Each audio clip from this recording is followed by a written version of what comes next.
43.8 bilyong halaga ng iligal na gamot na samsam sa administrasyon ni PBBM. Umaabante sa balita, Edwin Balasa. Abante Radyo Live Report. Edwin, good morning! Umaabot sa 43.8 bilyong pisong halaga ng iligal na gamot ang nakumpiska ng Philippine National Police sa ilalim ni Pangulong Ferdinand Bongbong Marcos Jr. mula July 2022 hanggang May 17, 2025. Ito ang sinabi ni PNP Public Information Office Chief Police Colonel Randolph Tuanyo sa isinagawang press briefing kahapon sa Campo Crame.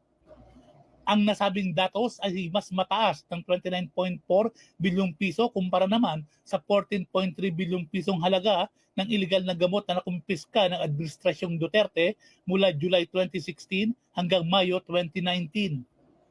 Dagdag pa ni Tuanyo na sa kabila ng mas maraming bulto ng ilegal na gamot ang nakumpiska sa Administrasyong Marcos ay hindi naman ito naging madugo kumpara nitong nakaraang administrasyon.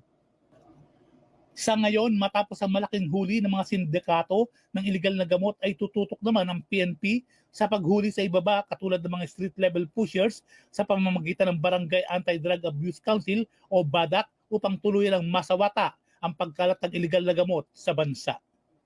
Ako si Edwin Balasa ng Abante Radio. Ito ang balitang mabilis, mabangis, walang mentira.